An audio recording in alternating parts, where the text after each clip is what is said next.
अ, जरा कल्पना कीजिए कि ऐसी दुनिया की जहां एक रोबोट आपके लिए बिल्कुल इंसानों की तरह एक कप कॉफी बना रहा है। अरे वो देखने में तो बहुत ही सहज और चमत्कारी लगता है। एकदम जादू जैसा है ना। बिल्कुल, वो मशीन कप उठाती है और एस्प्रेसो मशीन का बटन दबाती है, फिर बिना एक भी बूंद छलकाए कॉफी आपके सामने रख देती है। मैं तो अक्सर सोचती हूँ कि ये होता कैसे है। बाहर से तो ये बस एक सीधा साधा काम लगता है, लेकिन हम उस धातु के ढांचे के अंदर चल रही उस भारी उथल पुथल को नहीं देख पाते। उथल पुथल से आपका मतलब वो गणितीय गणनाएं हैं जो जो पीछे बैकग्राउंड में चलती रहती हैं। एकदम सही। सिर्फ उस कॉफी के कप को टूटने से बचाने के लिए या रोबोट के हाथ को सही मिलीमीटर पर रोकने के लिए हर मिलीसेकंड में लाखों गणनाएं हो रही होती हैं। अरे वाह, हर मिली सेकेंड। जी। और अगर एक भी गणना गलत हुई ना, तो वो रोबोट उस नाजुक कप को चकनाचूर कर सकता है। तो उसी छिपी हुई उथल पुथल और उस अदृश्य गणित को ही हम आज खंगालने वाले हैं।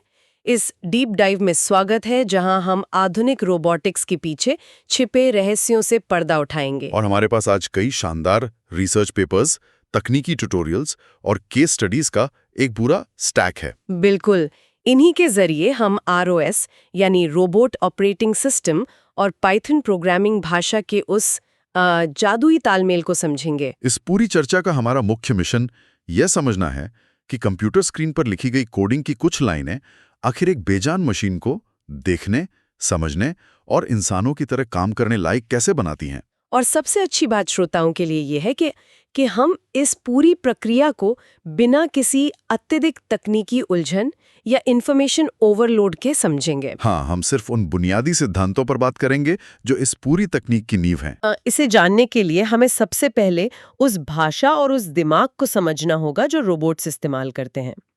ये बहुत जरूरी है। जब हम आरओएस या रोबोट ऑपरेटिंग सिस्टम की बात करते हैं, तो नाम सुनकर ही दिमाग में विंडोज या मैकओएस जैसी किसी चीज की छवि बनती है। हाँ, ज्यादातर लोग यही सोचते हैं। लेकिन हमारे स्रोतों को पढ़ते हुए मुझे ये जानकर भारी हैरानी हुई कि ये पूरी तरह से एक भ्रांति है। ये रोबोटिक्स की दुनिया की सबसे आम गलतफहमियों में से एक है। मतलब यहाँ जो बात सबसे दिलचस्प है वो ये है कि अपने नाम के बावजूद आरओएस वास्तव में कोई ऑपरेटिंग सिस्टम है ही नहीं। अच्छा, तो फिर ये असल में है क्या? आपका कंप्यूटर या रोबोट असल में लिनक्स जैसे किसी असली ऑपरेटिंग सिस्टम पर ही चल रहा होता है। आरओएस तो सिर्फ एक मिडलवेयर है या कह लें एक सॉफ्टवेयर फ्रेमवर्क है। आसान भाषा में कहें तो ये हार्डवेयर के अलग-अलग हिस्सों को नियंत्रित करने और उनके बीच तालमेल बिठाने का एक ढांचा है। बिल्कुल। और यहीं पर पाइथन प्रोग्रामिंग भाषा की भूमिका सबसे अहम हो जाती है। पाइथन तो वैसे भी प्रोग्रामिंग की दुनिया में अपनी सरलता के लिए जाना जाता है। मैंने पढ़ा है कि इसे सीखना लगभग अंग्रेजी भाषा पढ़ने जैसा ही है। और यही इसकी सबसे बड़ी ताकत है। रोबोटिक्स में अब बहुत जटिल गणित होता है। अगर आप उस गणित को किसी बहुत ही जटिल भाषा में लिखेंगे तो गलतियां होने की संभावना काफी बढ़ जाती है। तो पाइथन की सरलता इसे रोबोटिक्स के लिए बेहतर बनाती है? जी, इसे आसानी से पढ़ पाने की खूबी इसे सबसे बेहतरीन विकल्प बनाती है। इसके अलावा इसमें ओपनसीवी और नमपाई जैसी विशाल लाइब्रेरीज पहले से मौजूद हैं। थोड़ा रुकिए, ये जो लाइब्रेरीज है ये असल में क्या करती हैं? मान लीजिए, नमपाई एक बहुत ही तेज कैलकुलेटर है जो मैट्रिक्स के जटिल गणित को अब चुटकियों में हल कर देता है। अच्छा, और ओपनसीवी? तो ओपनसीवी कंप्यूटर विजन यानी मशीनों के देखने की क्षमता के लिए इस्तेमाल होता है। ये कैमरे से आने वाले पिक्सल्स को समझता है। तो जब हम आरओएस के ढांचे में पाइथन को मिलाते हैं तो काम आसान हो जाता है। हाँ बिल्कुल। जब आप इस मजबूत ढांचे में पाइथन की सरलता को मिलाते हैं तो रैपिड प्रोटोटाइपिंग यानी तेजी से नए मॉडल बनाना और उनका परीक्षण करना बेहद आसान हो जाता है। आपको हर चीज शून्य से शुरू नहीं करनी पड़ती। अगर इसे एक रोजमर्रा के उदाहरण से समझें तो मुझे लगता है आरओएस की तुलना एक बड़े रेस्टोरेंट के मैनेजमेंट सिस्टम से की जा सकती है। वो कैसे? जैसे एक बड़े रेस्टोरेंट में एक शेफ है, कुछ वेटर हैं और एक मैनेजर है। इन सबको एक साथ मिलकर काम करना होता है। आरओएस वो मैनेजमेंट सिस्टम है जो ये सुनिश्चित करता है कि वेटर का लिया हुआ ऑर्डर सही समय पर शेफ तक पहुंचे और शेफ का तैयार खाना सही टेबल पर जाए। बिल्कुल। और पाइथन वो सरल और स्पष्ट भाषा है जिसमें ये सारे लोग आपस में बात करते हैं ताकि कोई गलतफहमी ना हो। रेस्टोरेंट का ये उदाहरण बहुत ही सटीक है, लेकिन इसमें एक और तकनीकी परत है। वो क्या है? अगर हम इसे रोबोटिक्स की भाषा में बदलें तो उन वेटर्स, शेफ्स और मैनेजर को आरओएस में नोड्स कहा जाता है। नोड्स, ये शब्द हमारे स्रोतों में बार बार आया है। जी हाँ। अगर ROS एक रेस्टोरेंट का मैनेजमेंट सिस्टम है, तो रोबोट के ये अलग-अलग हिस्से जैसे कि उसका कैमरा, उसके पहिए या उसकी मोटरें, ये आपस में जानकारी का आदान प्रदान कैसे करते हैं? ROS2 की कार्य प्रणाली को समझने के लिए हमें इसके संचार मॉडल की गहराई में जाना होगा। अच्छा। ये जो नोड्स होते हैं, ये छोटी स्वतंत्र टीमों की तरह होते हैं, जो सिर्फ अपना एक विशिष्ट कार्य करते हैं। यानी हर नोड का अपना एक अलग काम होता है। बिल्कुल। उदाहरण के लिए एक नोड का काम सिर्फ कैमरे से तस्वीर लेना हो सकता है, जबकि दूसरे नोड का काम सिर्फ पहियों की मोटरों को घुमाना। और ये आपस में बात कैसे करते हैं? ये आपस में जिस तरीके से बात करते हैं, उसे पब्लिशर सब्सक्राइबर मॉडल कहा जाता है। तो जैसे हम YouTube चैनल्स को सब्सक्राइब करते हैं, हाँ। कोई वीडियो डालता है और सब्सक्राइबर्स को नोटिफिकेशन मिल जाता है। बुनियादी तौर पर हाँ, मान लीजिए कि कैमरा वाला नोड एक पब्लिशर है, वो लगातार तस्वीरें खींचता है और उन्हें एक टॉपिक पर पब्लिश या प्रसारित कर देता है। समझ रही हूँ। अब जिस भी दूसरे नोड को उन तस्वीरों की जरूरत है, मान लीजिए रास्ते की बाधाओं को पहचानने वाले किसी AI नोड को, तो वो उस टॉपिक का सब्सक्राइबर बन जाता है। जैसे ही नई तस्वीर आती है, उसे तुरंत मिल जाती है। मुझे यहाँ एक बात खटक रही है। क्या? अगर हमें पहियों को रोकना है क्योंकि सामने दीवार है, तो सीधे एक हिस्से को दूसरे हिस्से को निर्देश देने के बजाय इस जटिल पब्लिशर सब्सक्राइबर मॉडल की क्या जरूरत है? मैं समझा नहीं। मतलब कैमरा सीधे पहियों वाले नोट को क्यों नहीं बता देता कि सामने दीवार है, रुक जाओ? ये तो ज्यादा तेज होना चाहिए, है ना? ये एक बहुत ही तार्किक सवाल है जो हर नया प्रोग्रामर सोचता है। इसका सबसे बड़ा कारण है स्केलेबिलिटी, यानी या कह लें सिस्टम का विस्तार करने की क्षमता। वो कैसे? सोचिए, अगर कैमरा सीधे पहियों को डेटा भेज रहा है और कल को आप उसी रोबोट में एक नया फीचर जोड़ना चाहते हैं, जैसे कोई नया सेंसर? हाँ, मान लीजिए एक ऐसा नोड जो तस्वीरों को देखकर ये पहचानता है कि सामने आपका दोस्त खड़ा है या कोई अजनबी। अगर सीधा संचार हो रहा होता तो आपको कैमरे वाले कोड को फिर से लिखना पड़ता, ताकि वो पहियों के साथ साथ इस नए नोड को भी डेटा भेजें। अब समझे। मतलब हर नए फीचर के लिए पूरा कोड बदलना पड़ता। बिल्कुल। लेकिन पब्लिशर सब्सक्राइबर मॉडल में कैमरा केवल एक बार एक टॉपिक पर डेटा पब्लिश करता है। अब चाहे एक नोड उसे सब्सक्राइब करे या 50 नोड, कैमरे वाले नोड को कोई फर्क नहीं पड़ता। तो सिस्टम धीमा भी नहीं होता और आप बिना पुरानी चीजों को छेड़े नए फीचर्स जोड़ सकते हैं। एकदम सही। और संचार की इस पूरी प्रक्रिया में एक और चीज का जिक्र था, DDS, यानी डेटा डिस्ट्रीब्यूशन सर्विस। हाँ, मैंने भी नोट्स में ये पढ़ा था। ये क्या है? ROS2 की सबसे बड़ी छलांग यही DDS है। ये वो असल पाइपलाइन है जिसके जरिए नोड्स का डेटा बहता है। ये डेटा को सुरक्षित रखता है? हाँ, ये सुनिश्चित करता है कि डेटा सुरक्षित रहे और क्रॉस प्लेटफॉर्म यानी लिनक्स और विंडोज दोनों पर काम करे। अगर नेटवर्क में कोई रुकावट आती है तो DDS उसे संभाल लेता है। अरे वाह! और इसी सिस्टम में एक बहुत ही कमाल का फीचर होता है जिसे बैग फाइल्स कहते हैं। Bag files? ये सुनने में किसी अटैची जैसा लग रहा है। आप इसे रोबोट की यादों का एक बक्सा कह सकते हैं। ये एक तरह का डेटा रिकॉर्डर है। ये काम कैसे करता है? जब रोबोट असली दुनिया में चल रहा होता है तो बैग फाइल उसके सारे सेंसर्स, कैमरों और मोटरों के डेटा को रिकॉर्ड कर लेती है। अच्छा, ताकि बाद में उसे देख सकें। बिल्कुल। बाद में लैब में बैठकर आप उस डेटा को प्लेबैक कर सकते हैं और आपका कोड बिल्कुल ऐसे बर्ताव करेगा जैसे वो उसी असली दुनिया में फिर से चल रहा हो। ये तो ऐसा हुआ कि आप रोबोट की यादों को रिकॉर्ड करके उसे फिर से उस पल में भेज रहे हो। ये टेस्टिंग के लिए तो एक वरदान है। बहुत बड़ा वरदान है। लेकिन मेरा एक सवाल और है, अगर हमारे पास इतना अच्छा दिमाग और यादें हैं, तो असली दुनिया में टेस्टिंग करने से पहले हम सीधे असली रोबोट क्यों नहीं बना लेते? स्रोत सामग्री बार बार सिमुलेशन की बात क्यों करती है? क्योंकि असली दुनिया में भौतिक नियम किसी को माफ नहीं करते। मतलब? हार्डवेयर बहुत महंगा होता है।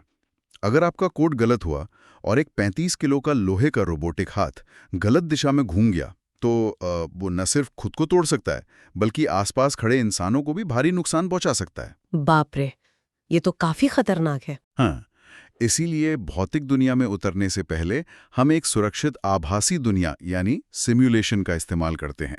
यहीं पर URDF और गज़ेबो का काम शुरू होता है। हमारे नोट्स में URDF यानी यूनिफाइड रोबोटिक्स डिस्क्रिप्शन फॉर्मेट को बहुत गहराई से समझाया गया है। जी। अगर मैं इसे अपने शब्दों में कहूँ तो URDF एक तरह से रोबोट का ब्लूप्रिंट या हड्डियों का ढांचा है। सही कहा आपने। URDF असल में XML आधारित फाइलें होती हैं। तो ये XML फाइलें असल में काम कैसे करती हैं? क्या ये कोई प्रोग्रामिंग है? नहीं, XML कोई लॉजिक या गणित नहीं लगाता। ये सिर्फ चीज़ों का वर्णन करता है। इसमें टैग्स होते हैं जो तय करते हैं कि रोबोट कैसा दिखेगा। तो हम इसमें आकृतियां बनाते हैं। हाँ, हम बॉक्स, सिलेंडर या गोले जैसी आकृतियों का उपयोग करके रोबोट का ढांचा बनाते हैं। हम बताते हैं कि कौन सा हिस्सा किस हिस्से से जुड़ा है, उसका वजन यानी जड़त्व क्या होगा। और टकराव का क्या? वो सबसे ज़रूरी बात है। उसके टकराव के गुण क्या होंगे ये भी तय करते हैं। मतलब अगर वो किसी चीज़ से टकराएगा तो वो कैसा व्यवहार करेगा। मैंने ये भी पढ़ा कि इन फाइल्स को लिखते समय कोड बहुत लंबा हो जाता है, जिसके लिए ज़ैकेरो फाइल्स का इस्तेमाल किया जाता है। हाँ, ज़ैकेरो असल में URDF का ही एक स्मार्ट रूप है। ये कोड को छोटा और साफ सुथरा रखने में मदद करता है। वो कैसे? कोई उदाहरण देंगे? मान लीजिए आपके रोबोट में 4 एक जैसे पहिए हैं। URDF में आपको चारों के लिए अलग-अलग लंबा कोड लिखना पड़ेगा। तो ज़ैकेरो इसमें क्या करता है? ज़ैकेरो की मदद से आप एक मैक्रो बना लेते हैं, एक तरह का सांचा, और उसे बस 4 बार अलग-अलग जगहों पर लागू कर देते हैं। इससे कोड में गलती होने की गुंजाइश कम हो जाती है। चलिए, हड्डियों का ढांचा तो बन गया, लेकिन उसे चलाने के लिए एक दुनिया भी तो चाहिए, और वो दुनिया है गज़ेबो। बिल्कुल। अगर URDF हड्डियों का ढांचा है तो मेरी नज़र में गज़ेबो बिल्कुल फिल्म द मैट्रिक्स जैसी एक आभासी दुनिया है। इस दुनिया में रोबोट चलना सीखते हैं, गिरते हैं, लेकिन कुछ असल में टूटता नहीं है। गज़ीबो की ताकत उसकी भौतिकी के इंजन में है। यहाँ सिर्फ ग्राफिक्स नहीं है, बल्कि गुरुत्वाकर्षण है, घर्षण है। हमारे स्रोतों में एक बहुत ही दिलचस्प सिमुलेशन का उदाहरण था, जहां एक टेस्ला बॉट को साइबर ट्रक पर खड़े होकर दिखाया गया था। हाँ, वो बहुत ही बेहतरीन उदाहरण था। उस सिमुलेशन में प्रोग्रामर ने साइबर ट्रक के पिछले पहियों को पावर दी और आगे के पहियों के घर्षण, जिसे तकनीकी भाषा में म्यू वैल्यू कहते हैं, उसे शून्य कर दिया। घर्षण शून्य करने का मतलब तो ये हुआ कि पहिए बर्फ पर फिसलने की तरह बर्ताव करेंगे। बिल्कुल, और सिमुलेशन ने एकदम वैसा ही परिणाम दिया। इस तरह की भौतिकी की समझ सिमुलेशन को असली दुनिया के बेहद करीब ले आती है। सुरक्षा के लिहाज से ये कितना जरूरी है, इसका एक और बेहतरीन उदाहरण मुझे एक पिक एंड प्लेस टास्क के केस स्टडी में मिला। हाँ, जहाँ एक रोबोटिक आर्म एक ब्लॉक उठाकर दूसरी जगह रखती है। जी। उसमें इस बात पर बहुत जोर दिया गया था कि असली रोबोट को हिलाने से पहले सिमुलेशन में स्लीप पोज और होम पोज का परीक्षण करना बहुत जरूरी है। ये एक बहुत ही क्रिटिकल पॉइंट है। रोबोटिक आर्म में कई मोटरें होती हैं। अगर आप उसे कोई ऐसा कमांड दे दें जो उसकी भौतिक सीमाओं के बाहर है, मान लीजिए हाथ को पीछे की तरफ मोड़ने को कह दें जहां कोई जॉइंट ही नहीं है, तो क्या होगा? तो मोटरें पूरी ताकत लगा देंगी और अपने ही गियर्स को तोड़ देंगी। सिमुलेशन में आप ये देख सकते हैं कि क्या रोबोट का होम पोज सुरक्षित है बिना किसी असली मोटर को जलाए। तो एक तरह से मैट्रिक्स में रोबोट सुरक्षित रूप से ट्रेनिंग ले रहा है। लेकिन एक आभासी शरीर तब तक बेकार है जब तक वो अपने आसपास की दुनिया को महसूस न कर सके। मैट्रिक्स में रोबोट अपनी दुनिया को कैसे देखता है? उसे देखने के लिए हमें उसे सेंसर्स देने होते हैं। स्रोत सामग्री में कई तरह के आधुनिक सेंसर्स का जिक्र है, विशेष रूप से डेप्थ कैमरा और लाइडार। साधारण कैमरे तो हम सब अपने फोन में इस्तेमाल करते हैं, लेकिन ये डेप्थ कैमरा कैसे अलग होता है? साधारण कैमरा दुनिया को एक चपटी 2D तस्वीर के रूप में देखता है। उसे नहीं पता कि कोई चीज कितनी दूर है। लेकिन डेप्थ कैमरा, जैसे कि इंटेल रियल सेंस, सिर्फ तस्वीर नहीं लेता। ये अपने आसपास इंफ्रारेड डॉट्स फेंकता है जो हमें दिखाई नहीं देते। तो ये डॉट्स करते क्या है? जब ये डॉट्स सामने की चीजों से टकराकर वापस आते हैं, तो कैमरा उनके वापस आने के समय के आधार पर यह मापता है कि कौन सी चीज कितनी दूर है। अरे वाह! और लाइडार तो शायद इससे भी एक कदम आगे की तकनीक है ना? हाँ, लाइडार लेजर के जरिए काम करता है। ये चारों तरफ लेजर की किरणें फेंकता है और हजारों लाखों बिंदुओं का एक पॉइंट क्लाउड बनाता है। पॉइंट क्लाउड, ये क्या होता है? ये असल में दुनिया का एक 3D नक्शा होता है जो मिलीमीटर की सटीकता के साथ बताता है कि आसपास क्या है। और इसी लाइडार की मदद से रोबोटिक्स के सबसे बड़े और सबसे जटिल सवालों में से एक का जवाब मिलता है। कौन सा सवाल? मैं कहाँ हूँ? एक मशीन के लिए ये जानना कि वो कहाँ है इतना मुश्किल क्यों है? क्योंकि मशीन के पास हमारी जैसी सहज समझ नहीं होती। इस सवाल का जवाब देने वाली तकनीक का नाम है SLAM, यानी साइमल्टेनियस लोकलाइजेशन एंड मैपिंग। आसान भाषा में कहें तो एक ही समय में नक्शा बनाना और उस नक्शे में अपनी जगह ढूंढना। एकदम सही। यहाँ बात सच में बहुत दिलचस्प हो जाती है। क्या ये स्लैम बिल्कुल वैसा ही है जैसे कोई व्यक्ति अपनी आंखों पर पट्टी बांधकर किसी अनजान कमरे का नक्शा बना रहा हो? बहुत खूब। ये तुलना आपने कैसे सोची? मतलब वो व्यक्ति अपने कदमों को गिनकर अंदाजा लगा रहा है कि वो कमरे में कहाँ है, लेकिन भटके नहीं। इसके लिए वो बार बार दीवारों को छूकर अपनी दिशा सही कर रहा है। ये एनालॉजी बिल्कुल सटीक है। जब रोबोट चलता है तो वो अपने पहियों के घूमने की गिनती के आधार पर अपनी जगह का अंदाजा लगाता है। इसे ओडोमेट्री कहते हैं। लेकिन सोचिए, अगर जमीन थोड़ी चिकनी है और पहिया फिसल गया तो रोबोट को लगेगा कि वो 1 मीटर आगे बढ़ गया है, जबकि वो वहीं खड़ा है। और समय के साथ ये छोटी सी गलती बहुत बड़ी हो जाएगी। बिल्कुल। धीरे धीरे उस अंदाजे में गलती आने लगती है और समय के साथ ये बढ़ती जाती है। इसे ड्रिफ्टिंग की समस्या कहते हैं। तो इसका नतीजा क्या होता है? अगर हम सिर्फ पहियों के भरोसे रहें तो 100 मीटर चलने के बाद जो नक्शा बनेगा उसमें रोबोट को लगेगा कि वो हॉल में है, जबकि असल में वो दीवार के अंदर होगा। बाप रे। और यहाँ पर वो दीवार को छूना यानी लाइडार का डेटा काम आता है? हाँ, स्लैम एल्गोरिदम इसे 2 हिस्सों में सुधारता है, फ्रंट एंड और बैक एंड। फ्रंट एंड में क्या होता है? फ्रंट एंड में वो नए लाइडार डेटा का पुराने डेटा से मिलान करता है। वो देखता है कि दीवारों के कोने कहाँ हैं और उन्हें मैच करता है। और बैक एंड में? बैक एंड में वो जटिल ग्राफ्स और गणितीय ऑप्टिमाइजेशन का इस्तेमाल करके उस ड्रिफ्टिंग वाली गलती को सुधारता है। इस पूरी प्रक्रिया के अंत में वो एक ऑक्यूपेंसी ग्रिड बनाता है। ये ऑक्यूपेंसी ग्रिड कैसे काम करता है? क्या ये किसी ग्राफ पेपर जैसा होता है? कुछ वैसा ही।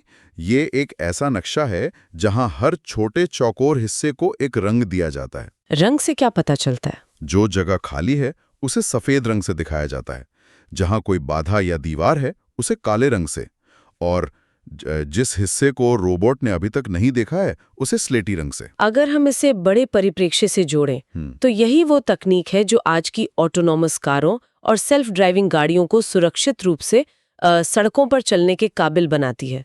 बिना इसके तो कारें फुटपाथ पर चढ़ सकती हैं। बिल्कुल, ये सचमुच एक जीवन रक्षक तकनीक है। चलिए, अब तक हमने दिमाग समझ लिया, संचार समझ लिया, सिमुलेशन हो गया और अब सेंसर्स भी हो गए। जी। जब इन सब को एक साथ मिलाते हैं और उस आभासी दुनिया से बाहर आते हैं तो असली दुनिया में क्या होता है, इसका एक बहुत ही शानदार उदाहरण हमारे स्टैक में मौजूद jet arm 3D vision robotic arm के केस स्टडी में मिलता है। जेट आर्म एक बेहतरीन उदाहरण है कि सिद्धांत वास्तविकता में कैसे बदलता है।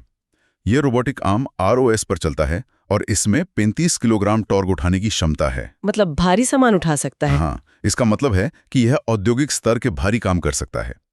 लेकिन इसकी सबसे बड़ी खूबी उसकी ताकत नहीं, बल्कि इसका AI के साथ एकीकरण है। मैंने पढ़ा कि ये मीडिया पाइप और योलो V5 का इस्तेमाल करता है। मैं समझती हूँ कि ये बहुत उन्नत AI फ्रेमवर्क्स हैं, लेकिन एक आम इंसान के लिए ये करते क्या हैं? मीडिया पाइप असल में इंसानी शरीर को समझने की एक लाइब्रेरी है। जब आप कैमरे के सामने अपना हाथ लाते हैं तो मीडिया पाइप आपके हाथ के जोड़ों पर 21 बिंदु बना देता है और समझ जाता है कि आपकी उंगलियों का इशारा क्या है। अरे वाह! और योलो V5? योलो V5, जिसका पूरा नाम है यू ओनली लुक वंस, यह वस्तुओं को पहचानने का काम करता है।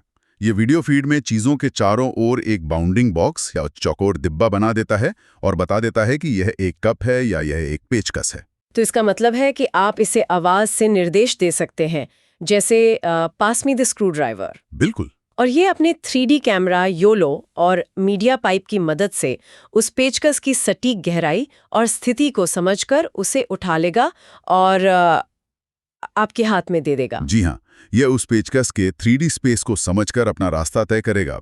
और अगर हम सिर्फ रोबोटिक आर्म की बात ना करें बल्कि चलने वाले मोबाइल रोबोट्स की बात करें तो हमारे स्रोत nav2 का भी जिक्र करते हैं। ये nav2 क्या है? nav2 यानी नेविगेशन 2। जब स्लैम कमरे का नक्शा बना लेता है तो nav2 उस नक्शे के ऊपर कॉस्ट मैप्स जनरेट करता है। Cost maps?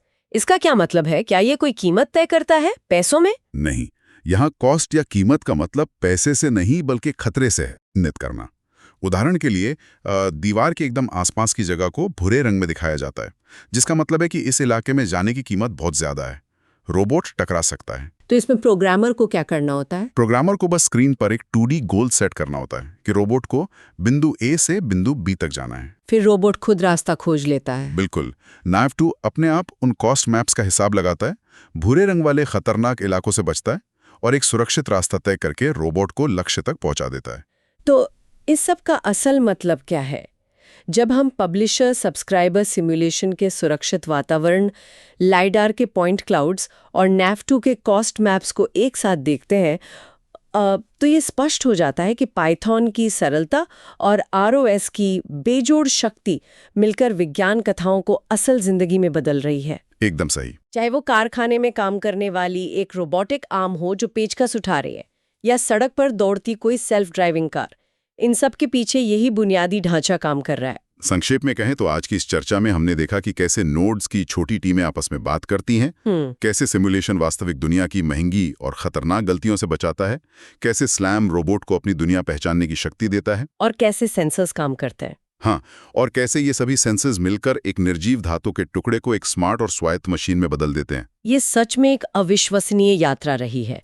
कोड की लाइनों से लेकर भौतिक दुनिया में काम करने वाली मशीनों तक का सफर। बिल्कुल।